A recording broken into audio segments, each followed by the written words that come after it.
Hello Scorpio, thank you for joining me for your weekly forecast for week commencing the 8th of May. This week is going to be very important as far as relationships with other people are concerned.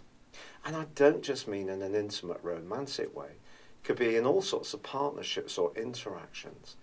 But the week begins with the Sun still forging an enormously powerful angle with your modern ruler of Pluto. Pluto's in the part of your scope to do with how you think and also how you've been articulating yourself ever since 2008.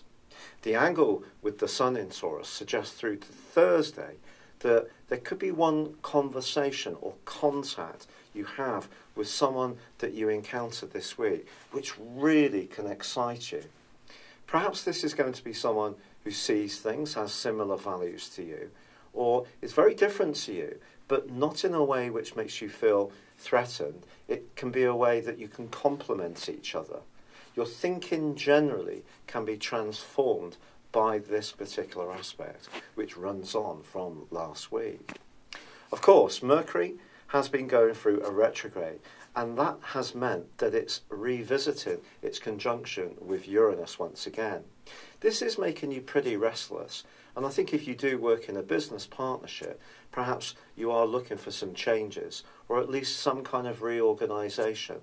A fairer share of the allocation of domestic chores may also be something that calls out in a personal relationship, whether it is with a partner or within the family unit. Certainly if you're the one who seems to always find that everyone just assumes that you're going to do everything for them, you could find yourself in a bit more of a rebellious space. But of course your modern ruler may be forging this link with the Sun, but it's your traditional ruler that's so important this week too. If you tuned in last time, you'll know that Mars was tangling with Neptune. This is a very mystifying influence, and certainly when it comes to your romantic situation, it's possible that there is somebody in your orbit at the moment that you can't quite work out. Maybe they have something of a mysterious aura. Perhaps they don't quite react to your questions and demand to know where you stand in the way you would like. And that can make you a little uneasy, and quite rightly so. But this is also a time when there can be some jealousy and possessiveness pulsating around an existing relationship, which brings us to the full moon of Wednesday. If there is any tie which is not working very well in your situation, the next 2 weeks is going to be pivotal. Because the opposition between the moon and the Sun, with the moon in your sign, means that it's not going to be so easy to integrate your needs as far as a partnership is concerned. You're going to see things a little bit more subjectively. It's what you're getting rather than necessarily being tuned into what other people expect from you.